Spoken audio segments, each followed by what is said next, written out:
Hello students, electromagnetic wave के first lecture में हमने एम्पियर सर्कुलर लॉ और उस एम्पियर सर्कुलर लॉ में मैक्सवेल ने क्या मॉडिफाई किया उसके बारे में जाना और साथ ही साथ हमने आपको डिस्प्लेसमेंट करंट का एक्सप्रेशन बताया डिफरेंट फॉर्म में, फ्लक्स के फॉर्म में, इलेक्ट्रिक फील्ड के फॉर्म में, वोल्टेज के फॉर्म में। तो वो बहुत इंपॉर्टेंट है न्यूमेरिकल बनाने के लिए। आज इस वीडियो में हम डिस्प्लेसमेंट करंट से रिलेटेड कुछ न्यूमेरिकल प्रॉब्लम डिस्कस करेंगे जो खासकर एनसीईआरटी पैटर्न पर बेस्ड होगा। उन न्यूमेरिकल्स प्रॉब्लम को सॉल्व करने के पहले डिस्प्लेसमेंट करंट के बारे में कुछ और बातें आपको बताता हूं ताकि आपको न्यूमेरिकल को सॉल्व करने में और मदद मिलेगी। तो पहली चीज तो आपको मालूम होगा, ये जो मैं फॉर्मूला लिखा हूं, modified Ampere circular law, the line integration of the magnetic field along any closed path will be equal of the mu naught, और ये है I, फिर I के साथ मैक्सवेल ने कुछ ऐड किया टर्म्स जो बहुत इंपॉर्टेंट है इलेक्ट्रोडायनेमिक्स में। इसी आईडी को अपन बोलते हैं डिस्प्लेसमेंट करंट। इसी आईडी को क्या बोलते हैं? Displacement current. तो ये है मॉडिफाइड एम्पियर सर्कुलर लॉ, ठीक है। उसके अलावा आपको और भी कुछ चीज़ें जाननी चाहिए जो एग्जाम के पॉइंट ऑफ व्यू से बहुत इंपॉर्टेंट है। वो क्या क्या चीज़ें हैं? पहली बात कि हम जिस कंडक्शन करंट से वाकिफ़ हैं और जो नया चीज़ आपको बताया मैंने डिस्प्लेसमेंट करंट, इन दोनों में क्या बुनियादी फ़र्क है? What is the difference between the conduction current, electric current and displacement current?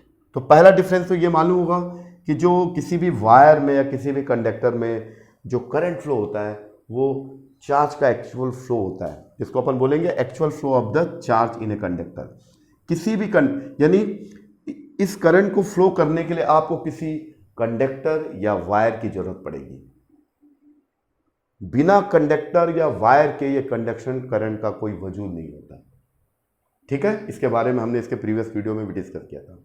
तो इससे आप वाकिफ हैं, ये किसी भी वायर में जो करंट फ्लो होगा उसको बोलेंगे कंडक्शन करंट या इलेक्ट्रिक करंट, इसी को अपन बोलते हैं इलेक्ट्रिक करंट। लेकिन ये जो चीज़ है ये बहुत इंपॉर्टेंट है, जिसके बारे में मैंने आपको इसके प्रीवियस वीडियो में डिस्कस किया। ये जो डिस्प्लेसमेंट करंट है ये चार्ज से इसका कोई लेना देना है, बल्कि इसका लेना देना कहाँ है? अगर चार्ज किसी रीजन में चार्ज फ्लक्चुएट हो रहा है फ्रॉम गॉस थ्योरम, तो ये electric flux is the 1/ε0q। अगर चार्ज फ्लक्चुएट हो रहा है, किसी पॉइंट पे वेरिएट हो रहा है, टाइम वेरिंग, मतलब चार्ज या तो टाइम के रिस्पेक्ट में बढ़ रहा है या टाइम के, तब उस कंडीशन में इलेक्ट्रिक फील्ड भी कम या ज़्यादा होगा। तो यह q की जगह अपन लिखेंगे ε0 φe। तो जब हम डिस्प्लेसमेंट करंट के बारे में बोलेंगे तो यहाँ लिखेंगे dq dt और q की जगह रिप्लेस करेंगे ε0 φe, ये डिफरेंशियल फॉर्म। तो ये जो I है इसी को बोलेंगे डिस्प्लेसमेंट करंट, और ये ε0 तो मीडियम, और d phi e dt। तो ये बहुत इंपॉर्टेंट है। अभी मैंने आपको बताया कि जो कंडक्शन करंट होता है वो चार्ज के फ्लो पर डिपेंड करता है और इसके लिए किसी वायर या कंडक्टर का होना बहुत जरूरी है। लेकिन हम जिस डिस्प्लेसमेंट करंट के बारे में बात करें उसके लिए किसी वायर या कंडक्टर का होना कोई जरूरी नहीं है। केवल दो चीज़ों की जरूरत पड़ती है कि हमको ऐसा रीजन चाहिए जहां पर इलेक्ट्रिक फ्लक्स में टाइम के रिस्पेक्ट में चेंज हो रहा है। ये दो चीज़ों पर डिपेंड करता है। Number one, the rate of the change of the electric flux, and second is the permittivity. तो इसको अच्छी तरह समझ लीजिए स्टूडेंट, क्योंकि न्यूमेरिकल भी इसी के पर बेस्ड होगा। अभी कंडक्शन करंट जो होता है, कंडक्शन करंट के लिए चार्ज का फ्लो होना चाहिए, और चार्ज किस में फ्लो होगा? किसी कंडक्टर में, किसी वायर में। लेकिन इस डिस्प्लेसमेंट करंट के लिए वायर का होना कोई जरूरी नहीं है। अगर किसी रीजन में, चाहे वो रीजन चाहे कोई भी रीजन में, फ्लक्स में टाइम के रिस्पेक्ट में चेंज हो रहा है और जिस मीडियम में ये चेंज हो रहा है वहां की परमिटिविटी जो है एप्सिलॉन या ε0 है, तो डेफिनेटली यहां पर डिस्प्लेसमेंट करंट प्रोड्यूस होगा। तो पहली चीज ये है कि कंडक्शन करंट और डिस्प्लेसमेंट करंट में ये डिफरेंस है। कंडक्शन करंट ये चार्ज के फ्लो पर डिपेंड करता है, डिस्प्लेसमेंट करंट चार्ज के फ्लो से उसका ज़्यादा लिंक नहीं है। अगर किसी रीजन में चार्ज या तो टाइम के साथ वेरिएट हो रहा है, इंक्रीज या डिक्रीज हो रहा है, तो उसके साथ जो फ्लक्स एसोसिएट होगा वो भी कम ज़्यादा होगा। यानी कुल मिलाकर displacement current is related to the rate of the change of the electric flux and साथ ही साथ and as well as ID is the depend on the permittivity of the medium. जिस मीडियम में ये फ्लक्स में जो change हो रहा है उसके नेचर पर भी डिपेंड करता है। दूसरी चीज क्या है, कंडक्शन करंट में जो है ये ओम्स लॉ को फॉलो करता है। ये कंडक्शन करंट आपने पढ़ा होगा, जो ओम्स लॉ में करंट एफिनिटी में वोल्टेज करंट और रेजिस्टेंस के बीच जो रिलेशन को स्टैब्लिश करने वाला जो इक्वेशन है, या V versus I graph plot करोगे या I versus V graph plot करोगे तो हमेशा स्ट्रेट लाइन मिलता है। तो जो स्ट्रेट लाइन मिलता है उससे ये वेरीफाई होता है कि ओम्स लॉ वेरीफाइड हुआ ये, ठीक है। तो ये हमने करंट एफिनिटी। लेकिन डिस्प्लेसमेंट करंट के बारे में ऐसा कहना गलत होगा। Displacement current it does not obey the Ohm's law, क्योंकि डिस्प्लेसमेंट करंट में तो फ्लक्स से रिलेटेड होता है, इलेक्ट्रिक फ्लक्स से रिलेटेड होता है, तो वहाँ तो ओम्स लॉ वैलिड होगा ऐसा कहना गलत हो जाएगा, नहीं होता वहाँ। तो जो कंडक्शन करंट होता है वो ओम्स लॉ को फॉलो करता है, लेकिन जो डिस्प्लेसमेंट करंट होगा वो ओम्स लॉ को फॉलो नहीं करेगा, ठीक है। एक और बुनियादी चीज़ बता रहा हूँ, जो ऐसा मैं लिखा हूँ, कैसे लिखा हूँ मैं आपको समझाता हूँ। ये J equal to sigma E, इसका मतलब क्या होता है यहाँ पर आपको एक्सप्लेन करके समझा देता हूँ। देखिए ये जो है J equal to sigma E और यहां पर लिख रहा हूं मैं JD, इसको अपन बोलते हैं डिस्प्लेसमेंट करंट, डिस्प्लेसमेंट करंट, और ये आपका करंट डेंसिटी, करंट डेंसिटी। तो ये J जो होता है करंट डेंसिटी होता है करंट पर यूनिट एरिया, और सिग्मा जो होता है इलेक्ट्रिकल कंडक्टिविटी, इलेक्ट्रिकल कंडक्टिविटी, ठीक है। और E होता है इलेक्ट्रिक फील्ड। इसको वेक्टर फॉर्म में लिखेंगे तो ऐसा लिखेंगे इलेक्ट्रिक फील्ड।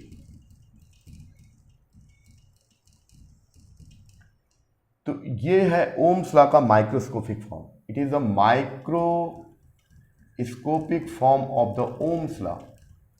ओम्स लॉ का ये फॉर्म तो होता है V इक्वल टू IR होता है, V इज डायरेक्टली, लेकिन ओम्स लॉ को ऐसा लिखा जाता है माइक्रोस्कोपिक फॉर्म में, जहां J current density it is a vector quantity, I upon A current per unit area is known as the current density, sigma is the electrical conductivity and E is the electric field. और electrical conductivity जो होती है sigma, ये रो के inversely proportionate होता है, यानी resistivity के उल्टा होता है।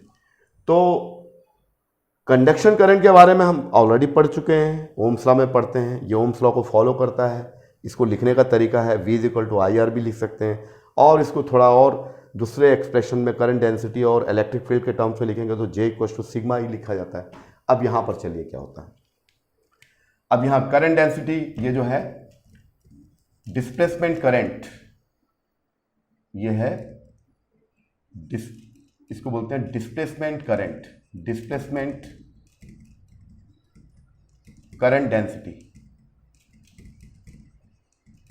और चूंकि आपको मालूम है कि डिस्प्लेसमेंट जो करंट होता है I अपॉन एरिया, और यहां पर जो I होगा वो होगा डिस्प्लेसमेंट करंट वाला होगा, तो JD इक्वल टू होगा ID। ID अभी आपने लिखा है स्टूडेंट, ये देखिए epsilon naught D phi E upon DT, और ये आपका हो गया एरिया, तो JD इक्वल टू हो जाएगा।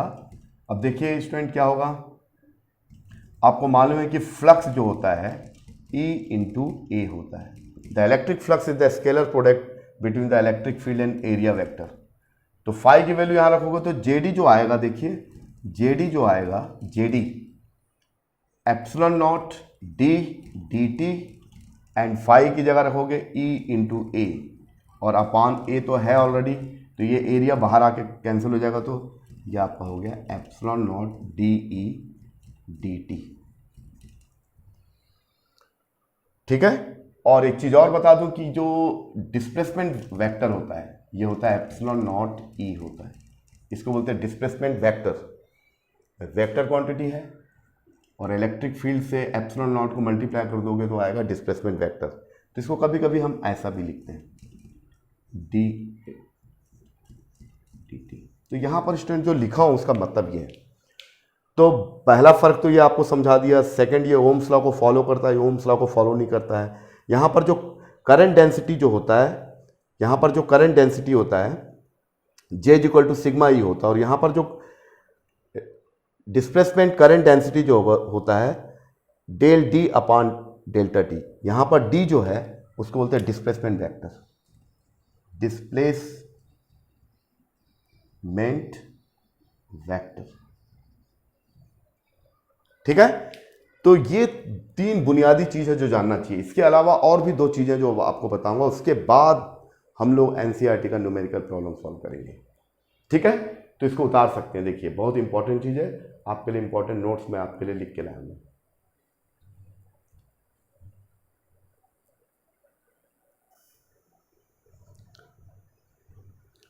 अगला जो इंपॉर्टेंट चीज है जो डिस्प्लेसमेंट करंट और कंडक्शन करंट के बारे में, जो बहुत इंपॉर्टेंट है, जो न्यूमेरिकल्स में भी आपको आएगा, तो ये नॉलेज होना हर स्टूडेंट के लिए बहुत जरूरी है। वो क्या है?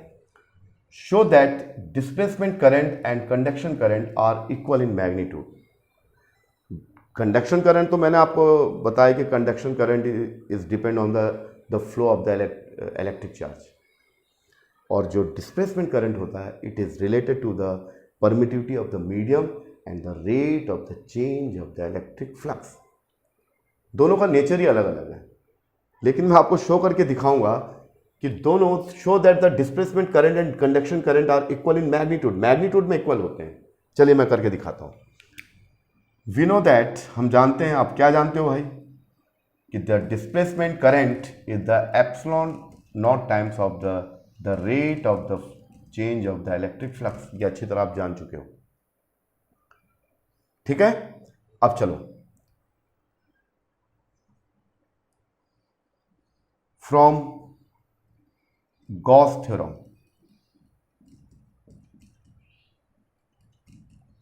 the electric flux passing through any closed surface is the 1 upon epsilon naught times of the net charge present inside the surface। तो phi e की जगह रखिए आप, तो I d the displacement current epsilon naught d dt and phi की जगह क्या होगा, q upon epsilon naught। तो I d इक्वल्स टू, ये epsilon naught बाहर आके से कैंसिल होगा तो dq dt आ जाएगा, और ये किसके इक्वल होगा, कंडक्शन करंट। तो बहुत इंपॉर्टेंट चीज क्या आपको समझ में आ गई, मैग्नीट्यूड में दोनों के वैल्यू में कोई फर्क नहीं होता है, उनके नेचर में फर्क होता है, प्रोड्यूस करने का तरीका अलग है। एक इलेक्ट्रिक चार्ज के फ्लो होने से प्रोड्यूस होता है, और दूसरा क्या होता है, इलेक्ट्रिक फ्लक्स में चेंज होने से होता है, लेकिन दोनों का मैग्नीट्यूड सेम होता है। That is the most important fact about the displacement current and conduction current. तो ये इससे साबित हो गया। अभी न्यूमेरिकल में अभी आपको बताऊंगा, आपसे पूछा भी जाएगा, तो ये पॉइंट अगर आपको बनता है तो आप उसको बना लोगे। Show that the displacement current and conduction current are equal in magnitude. Magnitude में दोनों सेम होते हैं, आईडी को आई के इक्वल लिख सकते हैं इन मैग्नीट्यूड। ठीक है। और एक पॉइंट बताने के बाद हम फिर न्यूमेरिकल सॉल्व करेंगे, वो है what is the direction of the ID. Direction of displacement current, ID का डायरेक्शन क्या होता है, तो इसको करके मैं बता देता हूं, क्योंकि हम लोग को मालूम है डिस्प्लेसमेंट जो करंट होता है वो मीडियम के permittivity and the rate of the change of the flux, time varying field, इसको बोलते हैं टाइम वेराइंग इलेक्ट्रिक फ्लक्स, इस पर डिपेंड करता है। दूसरा परमिटिविटी। तो दैट्स, इसका मतलब क्या हुआ, the displacement current is the product of the permittivity of the medium and time varying electric field. इन दोनों को मल्टीप्लाई कर दोगे तो पता चल जाएगा उसका आईडी कितना है। ठीक है। इसका डायरेक्शन हमको निकालना है, चलिए निकाल के दिखाते हैं। अब आपको मालूम है कि जो फ्लक्स होता है स्टूडेंट, इलेक्ट्रिक फ्लक्स होता है, यह इलेक्ट्रिक फील्ड और एरिया वेक्टर का स्केलर प्रोडक्ट होता है। इसको लिख सकते हैं ई ए कॉस थीटा भी लिख सकते हैं, स्केलर प्रोडक्ट है तो ई ए कॉस थीटा भी लिख सकते हैं। हम एज्यूम करें कि थीटा 0 है तो ये ई ए हो जाएगा, तो इलेक्ट्रिक फ्लक्स होगा ई ए। ई ए की वैल्यू यहां रखोगे स्टूडेंट तो क्या आएगा, देखिए displacement current will be epsilon naught D D T, और ई ए की जगह रखोगे आप ई इंटू ए, तो आई डी आपका आ जाएगा एप्सिलॉन नॉट, एरिया तो कांस्टेंट है बाहर आ जाएगा, और ये होगा टाइम वेराइंग इलेक्ट्रिक फील्ड, यानी फ्लक्स में भी चेंज होगा तब भी डिस्प्लेसमेंट करंट प्रोड्यूस होगा, और डिस्प्लेसमेंट करंट होगा तो मैग्नेटिक फील्ड होगा। अगर इलेक्ट्रिक फील्ड में वेरिएशन हो रहा है तब भी होगा। तो ये जो चीज़ है, अब यहाँ पर इसका डायरेक्शन के बारे में बात, what is the direction of the displacement current. हाँ, अब ये थोड़ा सा इसको हम बात कर लेते हैं डायरेक्शन के बारे में, तो इसको थोड़ा सा हम मिटा देते हैं, चलिए इसको तो मिटा ही सकते हैं। तो अब आपको डायरेक्शन बता देते हैं, उसके बाद हम लोग न्यूमेरिकल डिस्कस करेंगे एनसीईआरटी का।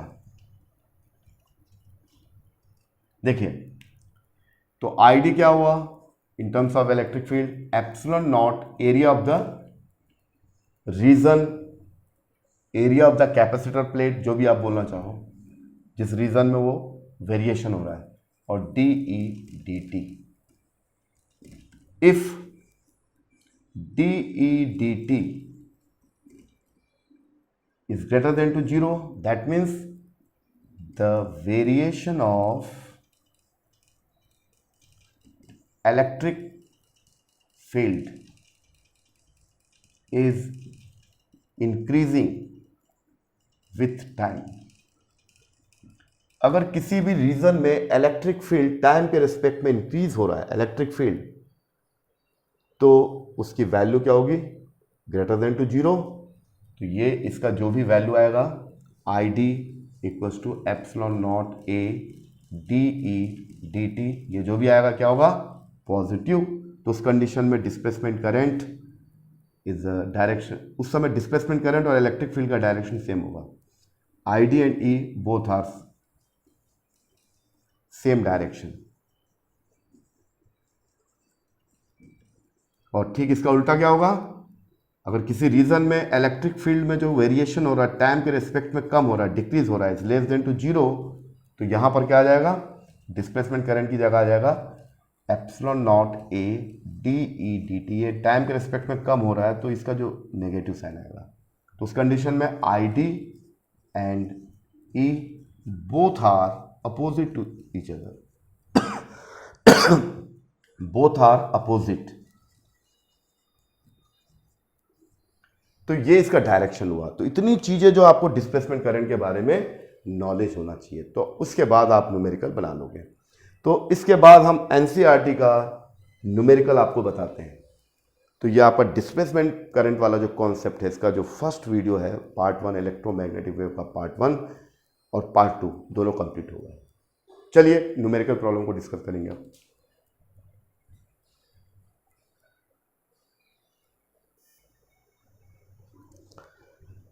एनसीईआरटी का 15.1 प्रॉब्लम है and this problem is based on the displacement current. 3 ऐसे प्रॉब्लम दिए हुए जो डिस्प्लेसमेंट करंट से रिलेटेड है, उसको डिस्कस करते हैं। 15.1 figure shows a capacitor made of the 2 circular plate. ये 2 सर्कुलर प्लेट हैं, एक दूसरे के सामने ऐसा रखे हुए सर्कुलर प्लेट है, और उसका रेडियस मेंशन किया, रेडियस है 12 cm। इसका रेडियस कितना है, 12 cm, and separated by the 5 mm। यानी इनके बीच का जो सेपरेशन है सेंटर टू सेंटर, ये जो सेपरेशन है, ये जो सेपरेशन है स्मॉल d, इसको बोलेंगे 5 mm, इसको मीटर में बोलेंगे 5 × 10⁻³ मीटर। ये दिया हुआ है। The capacitor is being charged by an external source not shown in the figure, जो चित्र में दिखाई नहीं गया है। The changing current is constant and equal to the 0.15। ये जो चेंजिंग करंट है वो 0.15 एम्पियर है। तो आपको 3 चीज़ें पूछ रहा है। पहला, कैलकुलेट द कैपेसिटेंस, यानी इसका कैपेसिटेंस निकालना है, and the rate of the change of the potential difference between the plate. इसका कैपेसिटेंस निकालना हर प्लेट का, ठीक है, प्लेट का यानी पैरेलल प्लेट कैपेसिटर का कैपेसिटेंस निकालना, और साथ में यहाँ पर जो फ्लक्स के फ्लक्चुएट होने से जो पोटेंशियल क्रिएट हो रहा है, डिस्प्लेसमेंट करंट के थ्रू जो पोटेंशियल क्रिएट हो रहा है, उस पोटेंशियल को फाइंड आउट करना है। B, obtain the displacement current across the plate. दोनों प्लेट्स के बीच में जो डिस्प्लेसमेंट करंट होगा उसको भी निकालना है। और पूछा is current Kirchhoff current law valid at each plate of the capacitor. आपको साथ में ये भी एक्सप्लेन करना है कि किरचॉफ का जो जंक्शन रूल है वो क्या इसमें अप्लाई हो रहा है या एप्लीकेबल होगा, तो मैं आपको बताऊंगा यस होगा। तो ये न्यूमेरिकल तो बहुत ईजी है, कैलकुलेशन ही करना है। फर्स्ट वीडियो में मैंने बहुत ही डिटेल से मैंने क्या क्या चीज़ें बताया, बस उसी पर बेस्ड है। तो इसका सॉल्यूशन मैं कर रहा हूँ स्टूडेंट। पहली चीज़ आपको मालूम होनी चाहिए कि जो डिस्प्लेसमेंट करंट होता है ID इज ये दो बातों पर डिपेंड करता है, परमिटिविटी ऑफ द मीडियम, और जिस मीडियम में फ्लक्स वेरिएट हो रहा है, टाइम वेराइंग इलेक्ट्रिक फ्लक्स, ये दो चीज़ों पर डिपेंड करता है। यानी मैक्सवेल ने इस बात को साबित किया कि बिना कंडक्टर के भी मैग्नेटिक फील्ड प्रोड्यूस हो सकता है, और वो किसके थ्रू होगा? Due to the displacement current. यानी अगर डिस्प्लेसमेंट करंट होगा तो from Ampere's modified Ampere circular law के अनुसार क्या होगा? ID होगा तो वहाँ मैग्नेटिक फील्ड होगा। तो ये तो फर्स्ट वीडियो में मैंने डिटेल से बताया था। अभी हम लोग न्यूमेरिकल के बारे में बात कर लेते हैं। तो ये करना है, लेकिन अब आपको दिया क्या क्या है देखिए। एक फॉर्मूला ये होता है, अब आप इसी को कई डिफरेंट फॉर्म में लिखोगे। फाई E की जगह क्या लिखोगे? फाई E इक्वल्स टू होता है E डॉट A।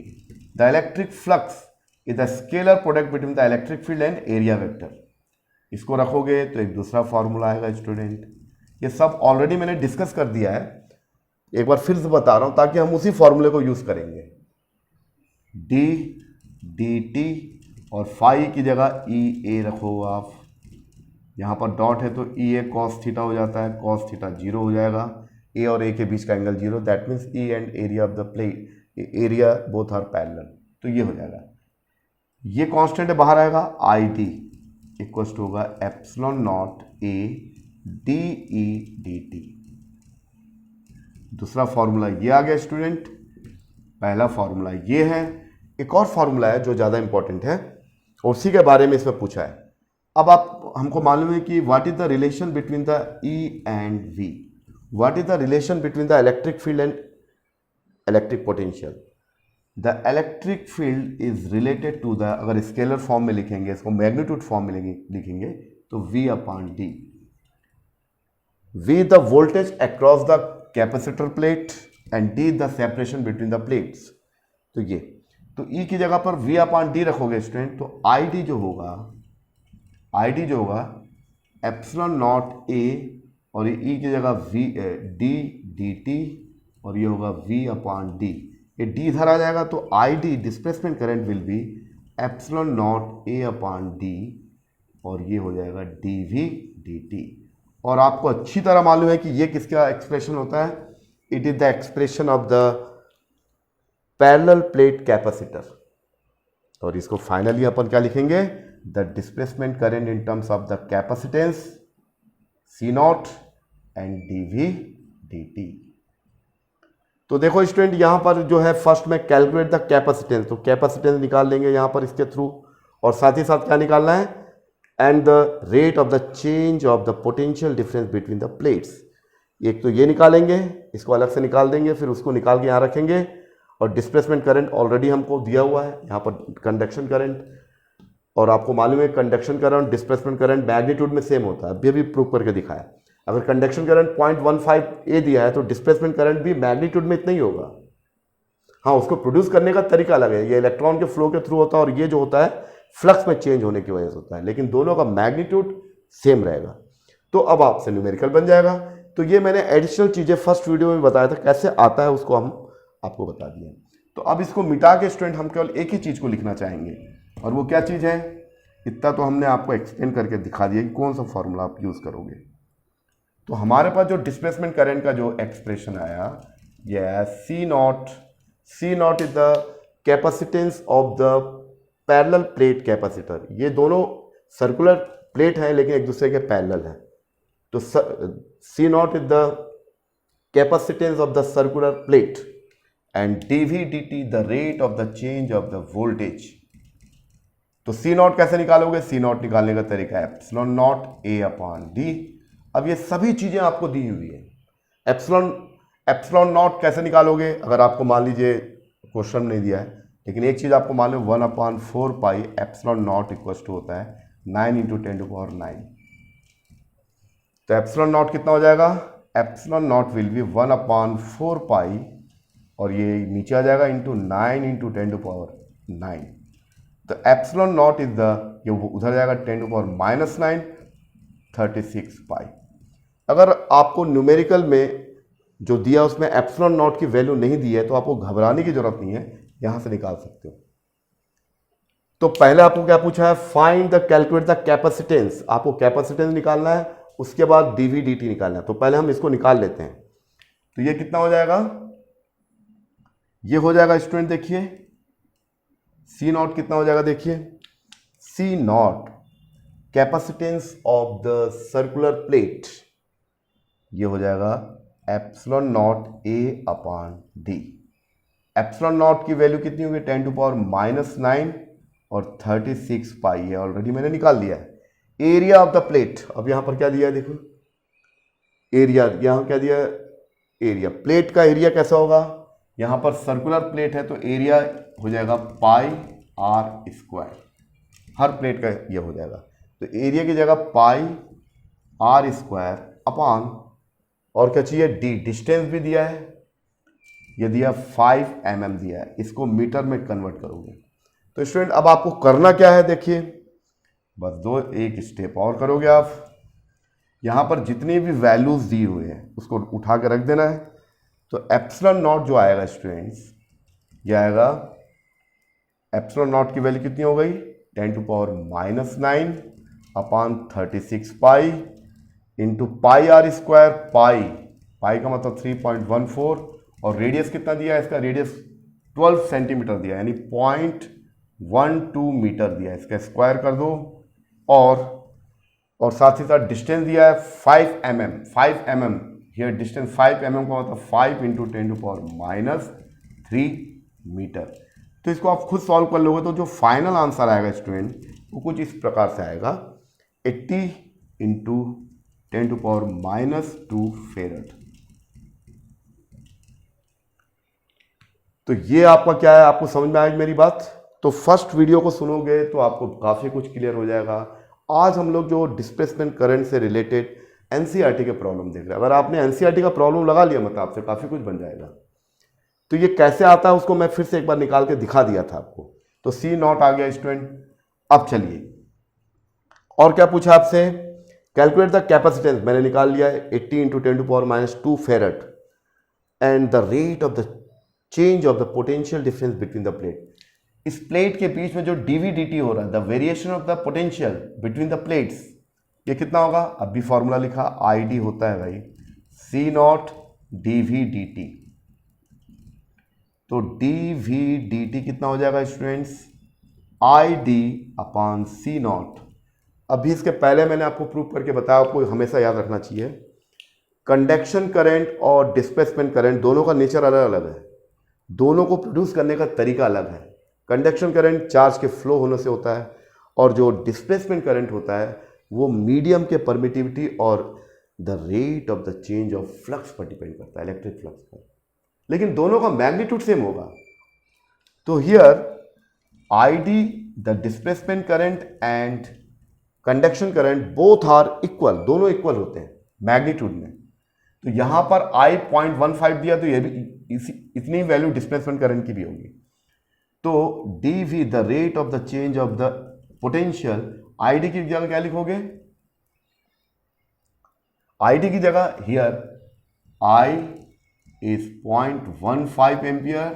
तो we know that the displacement current and conduction current both are equal, तो ये भी कितना हो जाएगा 0.15 E।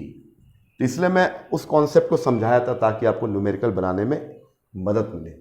तो ये आप रख दोगे यहाँ पर आईडी की जगह 0.15 एम्पियर और सी नॉट की वैल्यू आपने ऑलरेडी निकाल लिया है 80 × 10⁻² फेरेड। तो इसको सॉल्व करोगे स्टूडेंट तो ये लगभग आता है 1.87 × 10⁻9 वोल्ट पर सेकेंड।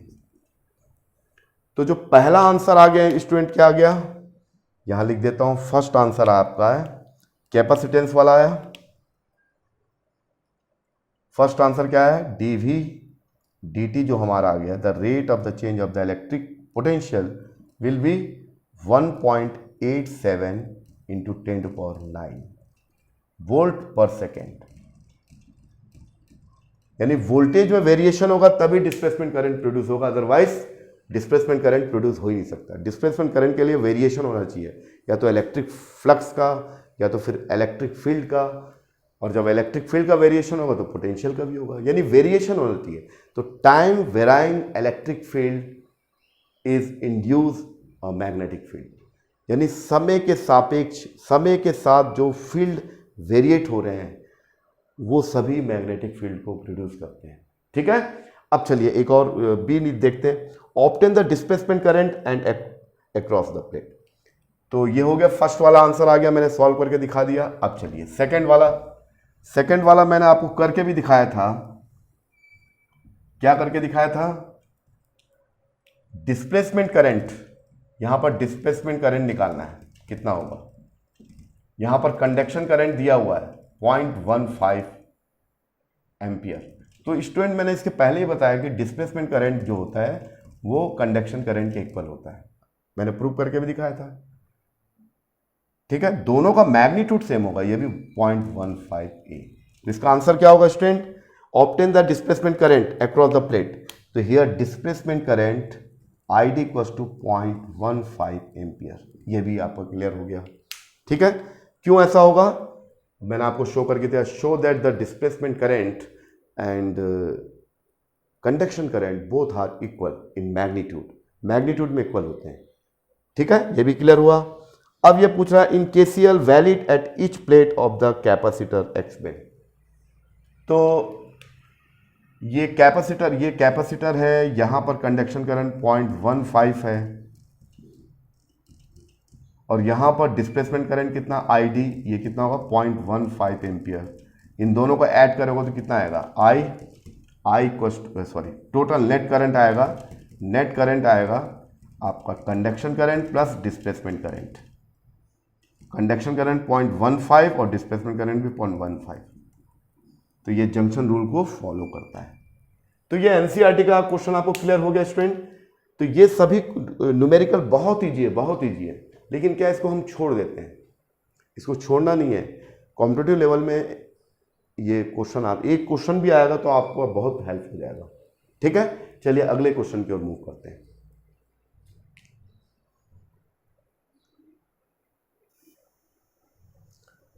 अगला न्यूमेरिकल प्रॉब्लम है 15.2, सेकेंड न्यूमेरिकल देखिए एनसीईआरटी का। A parallel plate capacitor C figure made of circular plate, वहां दिखाया गया है। Each of the radius R 6 centimetre has a capacitance C equals to 100 picofarad. तो यहाँ पर क्या क्या दिया है, रेडियस दिया हुआ है, कितना दिया है 6 सेंटीमीटर, तो इसको लिख लेंगे 6 × 10⁻² मीटर। और उसके बाद आपका दिया है इसका कैपेसिटेंस दिया है सर्कुलर प्लेट कैपेसिटर का, ये दिया है आपका 100 पिकोफेरेड। तो ये इसका हो जाएगा 100 × 10⁻12 farad. The capacitor is connected to a 230 volt and AC supply with angular frequency. ये जिससे सप्लाई किया उसकी एंगुलर फ्रीक्वेंसी कितनी है, ओमेगा। एंगुलर फ्रीक्वेंसी दिया हुआ है, यानी इसकी फ्रीक्वेंसी दिया हुआ है F = 50 हर्ट्ज। तो ऑलरेडी हिंदुस्तान में जो भी अल्टरनेटिंग करंट होता है उसकी फ्रीक्वेंसी 50 हर्ट्ज ही होती है ना। पूरे इंडिया में जो भी जनरेटर होते हैं AC करंट को प्रोड्यूस करने वाले, उसकी जो फ्रीक्वेंसी होती है 50 हर्ट्ज होती है। तो खैर वो नहीं भी दिया तो आपको रख देना है। हाँ, यहाँ वोल्टेज 230 दिया है, तो वोल्टेज को ध्यान देना। तो V is given 230 वोल्ट। और आपको कंफ्यूज करने का क्या बोल रहा है, what is the RMS value of the conduction current. इस वायर में कंडक्शन करंट किसमें फ्लो होता है, वायर में हमेशा कंडक्शन करंट और प्लेट के गैप में जो वेरिएशन होता है फील्ड का, यहां पर डिस्प्लेसमेंट करंट। किसी भी कैपेसिटर के गैप में, उस गैप में जो मीडियम है उसकी जो परमिटिविटी जो भी एप्सिलॉन नॉट या एप्सिलॉन है, उस गैप में या उस रीजन में इलेक्ट्रिक फील्ड या इलेक्ट्रिक फ्लक्स में चेंज होगा तो डिस्प्लेसमेंट करंट प्रोड्यूस होगा, और जब डिस्प्लेसमेंट करंट प्रोड्यूस होगा तो फिर मैग्नेटिक फील्ड भी प्रोड्यूस होगा according two ampere circular law. तो ये जो कंडक्शन का वायर का मतलब किसी वायर में फ्लो होने वाला, और डिस्प्लेसमेंट करंट का मतलब गैप के बीच में, कोई भी गैप है जहां पर कोई कंडक्शन करंट वजूद में नहीं है तो वहां भी फील्ड क्रिएट होता है, उसी को अपन बोलते हैं डिस्प्लेसमेंट करंट।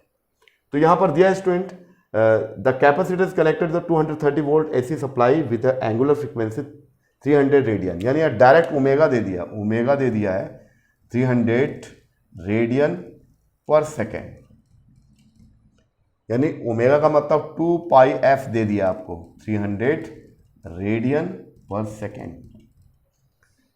आपको क्या निकालना है, what is the RMS value of the conduction current. आपको मालूम होगा जितने भी एसी वोल्टेज, अल्टरनेटिंग वोल्टेज या अल्टरनेटिंग करंट को मेजर करने वाले जितने भी इंस्ट्रूमेंट होते हैं वो थोड़ा डिफरेंट कॉन्सेप्ट पर बेस्ड होते हैं। डीसी करंट को मेजर करने वाले instrument volt meter and ammeter, it is based on the magnetic effect of current.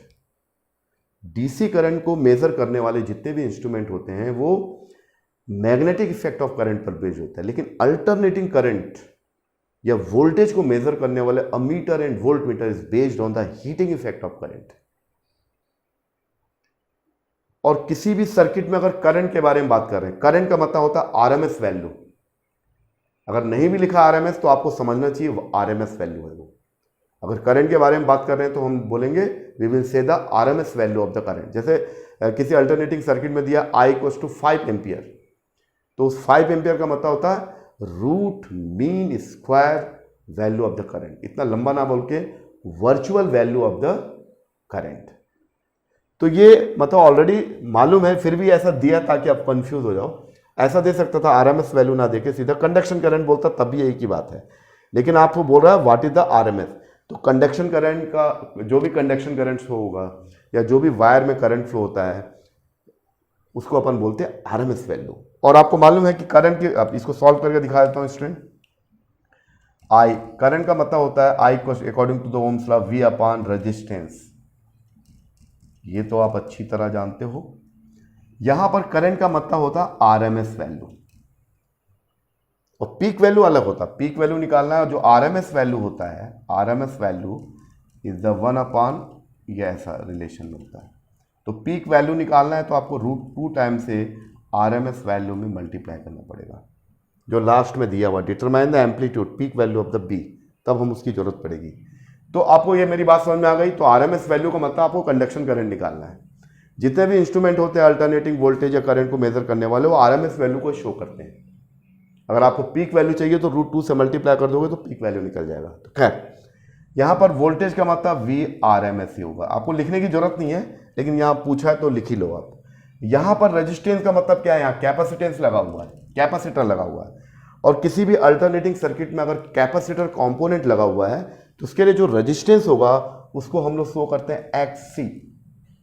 Here XC is the capacitive resistance. बस अब आपसे न्यूमेरिकल बन गया। तो इतने डेटा आपके पास अवेलेबल है, ये डायग्राम है, ठीक है। आपको कंडक्शन करंट पूछा, पहले what is the conduction current, यानी वायर में कितना करंट फ्लो रहा है वो निकालना है। उसके बाद पूछ रहा है कि वायर के बाद ये गैप में कितना करंट आ रहा है। इस गैप में जो करंट है उसको बोलेंगे डिस्प्लेसमेंट करंट। और ये जो करंट होगा कंडक्शन करंट के नेचर से डिफरेंट होगा, मैग्नीट्यूड तो सेम होगा, लेकिन यहां पर जो डिस्प्लेसमेंट करंट होगा, इस गैप के बीच में जो फ्लक्स में इलेक्ट्रिक फ्लक्स में जो फ्लक्चुएशन होता है, जो वेरिएशन होता है, उसकी वजह से वो डिस्प्लेसमेंट करंट प्रोड्यूस होता है। तो यहां पर सब चीजें दी हुई है, तो इसको तो इजीली बना लोगे। अब चलिए इसको मिटा देते हैं इसको। अब इसको आप रखेंगे, आप इसको देखिए, इसको आप रख दीजिए यहां पर, है ना। इसको आप मिटा देते हैं, ऊपर वाला डायग्राम। यहां सब दिया हुआ है स्टूडेंट, आपको डायग्राम मैंने मिटा दिया। और XC का मतलब होता है student the capacitive resistance. Capacitor resistance होता है 1/ωc। बस खत्म, यहां रखिए आप। तो IRMS = VRMS अपान XC का मतलब 1/ω/c, और ये हो गया IRMS equals to VRMS into ω/c। अब यहां पर कैपेसिटेंस भी दिया हुआ है स्टूडेंट, देखिए कैपेसिटेंस इतना दिया, इसको रखोगे। ओमेगा आपको सीधा दे दिया है, फ्रीक्वेंसी तो 50 हर्ट्ज है लेकिन सीधा एंगुलर फ्रीक्वेंसी दे दिया है, ओमेगा 2πf दे दिया है। ये ओमेगा दे दिया कितना है, ये आपका 300 रेडियन पर सेकेंड ये दे दिया है। VRMS कितना होगा यहाँ पर देखिए, VRMS होगा आपका 230 वोल्ट दिया है। ओमेगा कितना दे दिया आपका 300 रेडियन, और कैपेसिटेंस कितना दिया हुआ है, ये दिया है 100 इंटू 10⁻⁻12 फेरेड। तो स्टूडेंट इसको सॉल्व करोगे ना तो आपके पास जो वैल्यू आएगी इतना मिटा देते हैं बस। इसको अगर आप सॉल्व करोगे करके देख लेना तो ये आएगा IRMS, जो कंडक्शन करंट, ये है आपका कंडक्शन करंट, कंडक्शन करंट जो वायर में जो फ्लो रहा उस करंट की वैल्यू है, ये आ जाएगा आपका 6.9 माइक्रो एम्पियर, इतना आ जाएगा। आप करके देख लेना, ठीक है। तो यहां पर आंसर लिख देते हैं। तो यहां पर what is the RMS value of the conduction current, तो ये कंडक्शन करंट की वैल्यू आ जाएगी 6.9 माइक्रो एम्पियर। अब आपसे पूछा है is the conduction current equal to the displacement current, तो ये तो हर बार पूछ रहा है, तो आपको मैंने प्रूव करके दिखा भी दिया है कि भाई जो है कि जो कंडक्शन करंट होता है उसका मैग्नीट्यूड डिस्प्लेसमेंट करंट के इक्वली होता है। वी नो दैट सेकंड वाले का आंसर क्या होगा, the conduction current and displacement current is equal in magnitude. इसका मैग्नीट्यूड कितना अभी मैंने निकाला 6.9 माइक्रो एम्पियर, तो इसका मैग्नीट्यूड भी क्या होगा, इस गैप के बीच में जो कैपेसिटर का गैप है ये तो वायर के थ्रू बहने वाला करंट दिखा रहा है कितना 6.9 एम्पियर, तो इस गैप के बीच में जो करंट होगा डिस्प्लेसमेंट करंट ये भी कितना होगा 6.9 माइक्रो एम्पियर, 6.9 माइक्रो एम्पियर, ये भी उतना ही होगा। इसको मैंने स्टार्टिंग में ही प्रूव करके दिखा दिया था। तो क्लियर हुआ स्टूडेंट। तो RMS वैल्यू का मतलब होता है जो रियल वैल्यू, जो वर्चुअल वैल्यू बोलते हैं, virtual value of the current, वो जो करंट का मतलब RMS वैल्यू होता है, वोल्टेज का मतलब RMS। अगर आपको पीक वैल्यू चाहिए तब आपको RMS वैल्यू में √2 टाइम से मल्टीप्लाई करोगे तो peak value of the current या वोल्टेज मिलेगा, ठीक है। अब लास्ट इसका जो चीज है उसको देखते हैं। Determine the amplitude of the B at a point 3.0 cm from the axis between the plate. अब इसको थोड़ा डायग्राम से बता देते हैं स्टूडेंट, देखिए इसको आप नोट कर लीजिए तब तक।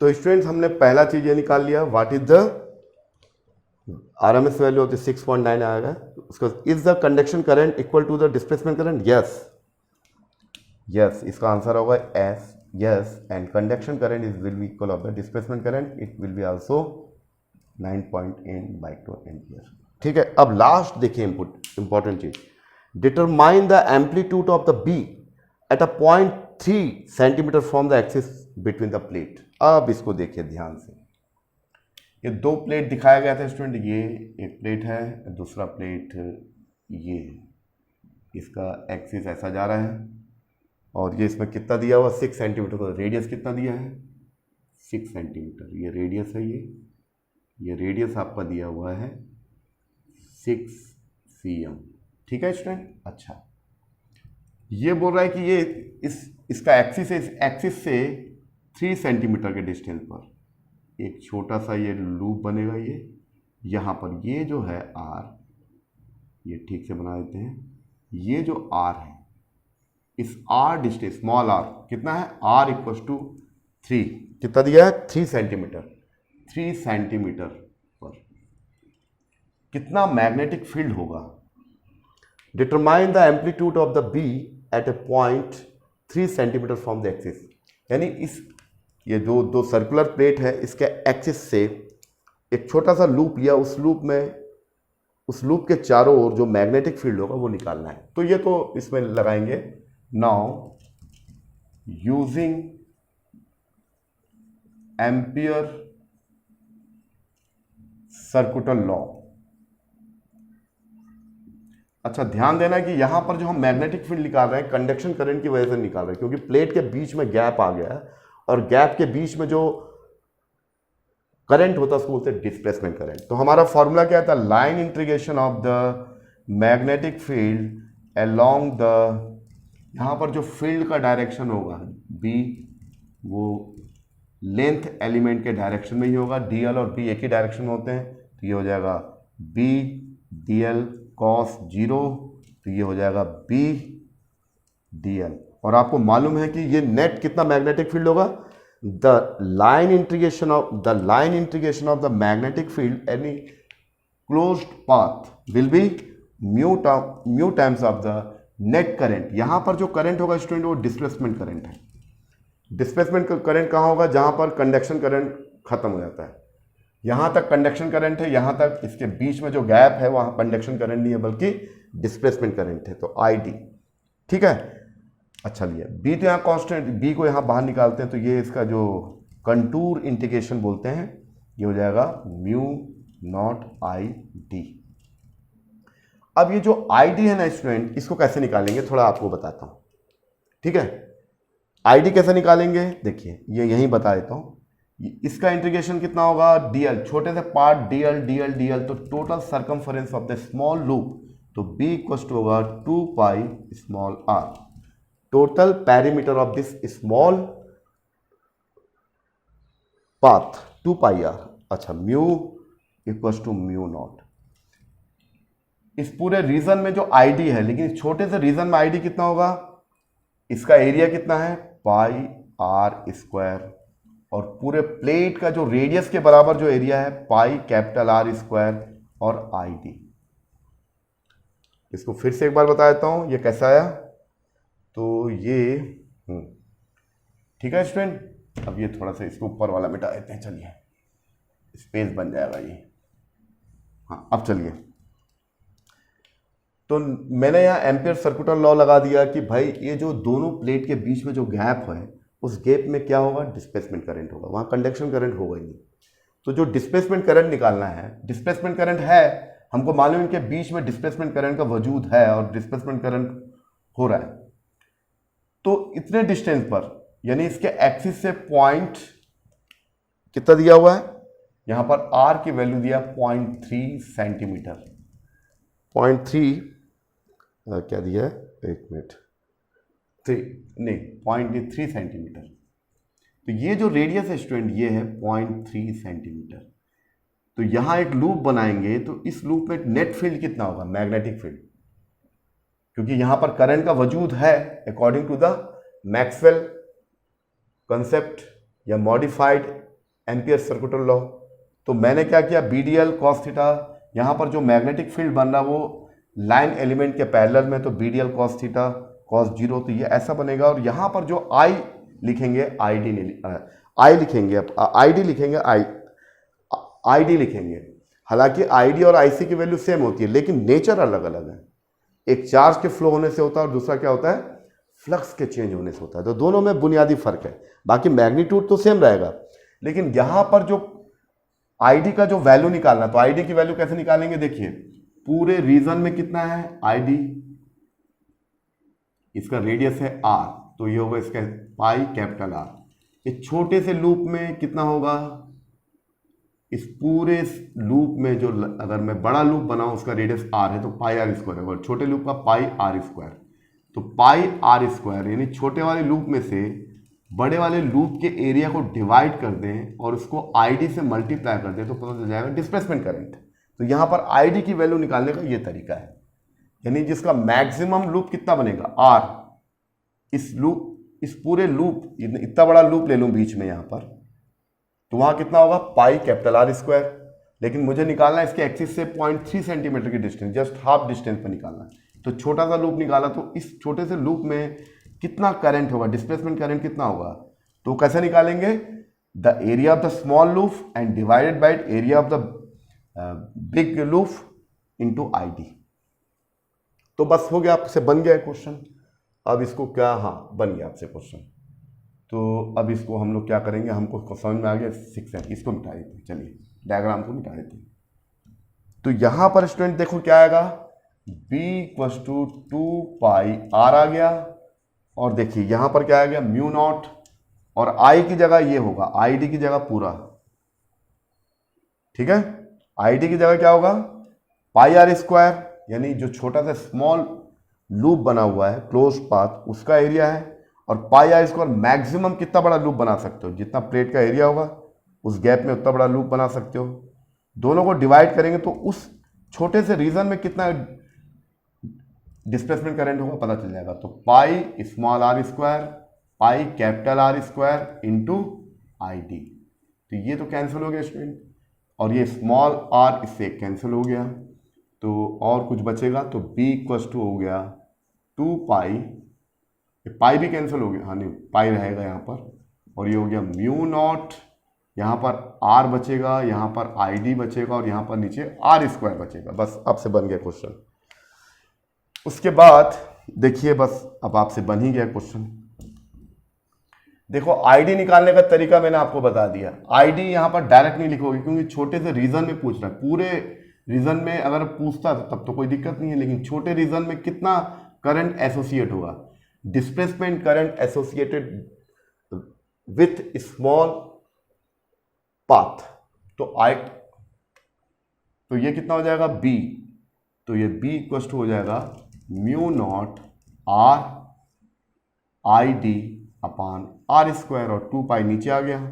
आपको मालूम है कि आई डी और आई में मैग्नीट्यूड में कोई फर्क नहीं है, दोनों का मैग्नीट्यूड सेम होगा, और अभी मैंने निकाला इसका मैग्नीट्यूड कितना है 6.9 माइक्रो एम्पियर, बस आपसे बन जाएगा। लेकिन आपको मैक्सिमम पूछा तो बी नॉट लिखिए स्टूडेंट, क्या लिखोगे आप, B naught, maximum amplitude, amplitude क्या होता है, maximum amplitude of the magnetic field, तो बी नॉट लिखोगे, और ये म्यू नॉट तो परमिएबिलिटी है, और ये आई डी की जगह आई सी लिख सकते हो, आई लिख सकते हो क्योंकि आई डी और आई सी मैग्नीट्यूड में सेम होता है, और आर तो है, और अपान 2 पाई कैपिटल आर स्क्वायर। बस अब आपसे बन गया। म्यू नॉट की वैल्यू कितनी होगी, 4 पाई इंटू 10⁻⁷ इंटू करेंट कितना है 6.9 माइक्रो एम्पियर, इसको कन्वर्ट करेंगे माइक्रो एम्पियर को लिखेंगे इंटू 10⁻⁶ एम्पियर, और रेडियस कितना दिया इंटू रेडियस यहाँ पर दिया 3 सेंटीमीटर, 3 सेंटीमीटर का मतलब होता है 3 into 10⁻⁻² metre and divide by 2, और पाई की वैल्यू 3.14, और रेडियस का मैक्सिमम रेडियस कितना है प्लेट का, ये तो दिया है 6, तो 6 का स्क्वायर, सेंटीमीटर दिया है, हाँ, तो ये होगा 6 इंटू 10⁻⁻², इसका स्क्वायर करेंगे।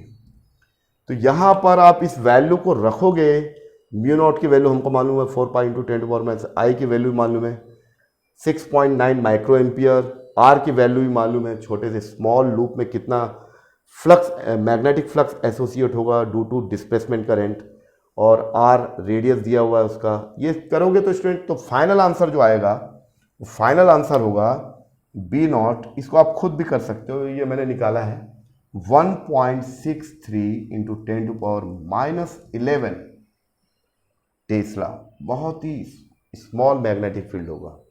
तो यहां पर आंसर लिख देते हैं स्टूडेंट, क्या होगा यहां पर जो आंसर होगा बी नॉट। अच्छा यहां पर एक और थोड़ा सा गड़बड़ है, यहां पर मैक्सिमम फील्ड पूछा तो यहां वी नॉट लिखना पड़ेगा, तो यहां पर एक करेक्शन है स्टूडेंट, थोड़ा सा रुक जाइए बस।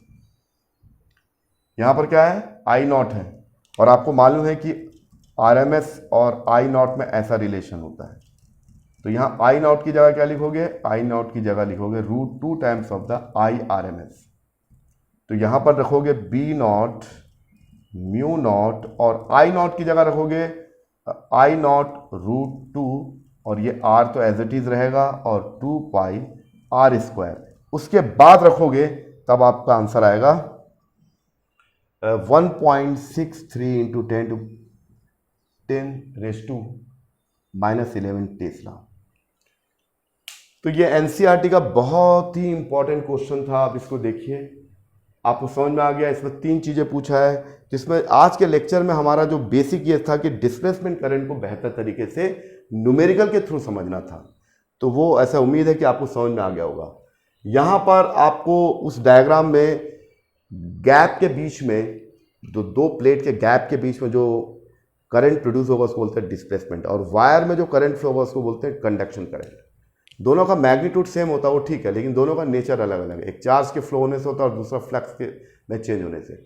तो ये जो इसका जो जो सर्कुलर प्लेट है उसका जो मैक्सिमम रेडियस इतना है, तो मैं अगर इतना बड़ा लूप लूंगा तो उससे इतना बड़ा लूप लूंगा और उसमें करंट फ्लो हो रहा है, उसके एक्सिस के थ्रू करंट फ्लो हो रहा है, तो उस लूप में कितना मैग्नेटिक फील्ड प्रोड्यूस होगा। लेकिन अगर मैं लूप छोटा लूंगा और वो कितना बोल रहा है, वो बोल रहा है determine the amplitude of the B from the axis. Plate का रेडियस 6 है, उसका जस्ट हाफ मैंने लूप लिया गैप के बीच में, तो इस छोटे से लूप में कितना डिस्प्लेसमेंट करंट एसोसिएट होगा उसको निकालने का तरीका क्या है, छोटे से लूप का एरिया पाई आर स्क्वायर, और मैक्सिमम कितना बड़ा लूप बना सकते हो आप, जितना प्लेट का एरिया है गैप के बीच में, उससे डिवाइड कर दो तो आपका डिस्प्लेसमेंट करंट निकल जाएगा।